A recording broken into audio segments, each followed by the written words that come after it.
Bisogo ang tawag dito. Lagaw ang tawag sa amin. So, ayan, meron tayong chapsoy at naku, anong nangyari dito? My goodness, tingnan mo ang nangyari sa akin, sinaba. Mag-grill tayo ng bisugo. So, ayan, huli tayo sa tanghalian.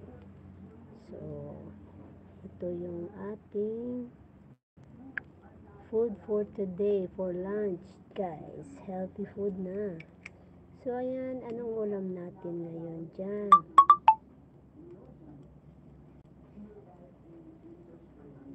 So, ayan, ito po yung ulam. So, sarap minsan kasi mag-grill tayo ng isda. Hindi yung palaging ano, guys. Amiga.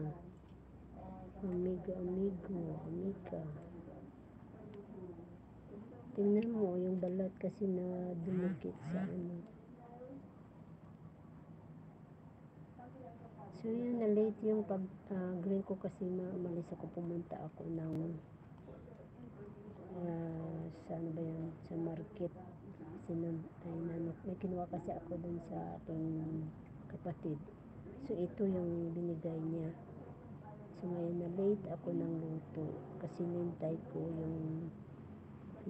ko yung binigay niyang isda na bisugo, 2 piraso. Kasi siyempre, 2 lang naman kami ng kuya ko. Doon naman sa kabila yung dayon namin. Kasi kaya ayan, para makatipid man tayo sa ulam natin. Kaya dali-dali akong nag-ano ng uling kasi matagal pag lagyan mo ng gaas ito,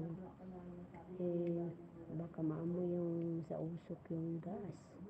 So ayan, so na late lunch tayo ngayon. Pero at least it's better late than never na walang ulam mo yun, diba?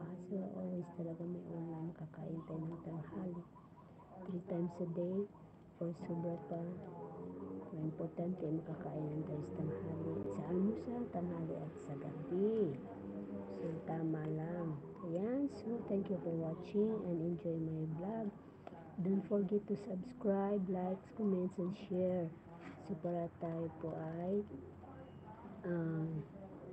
nag-share ng ating mga vlog dito, malalong mga videos, yung mga ating araw-araw na ginagawa. Daily vlog po, my day life vlog, kung ano yung ginagawa ko sa araw-araw. Ito lang, simple lang ang buhay ko.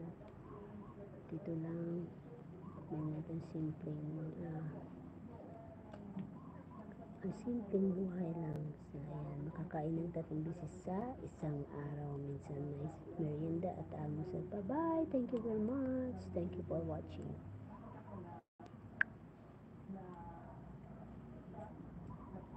Ayan. Okay, bye-bye. Paano ba ito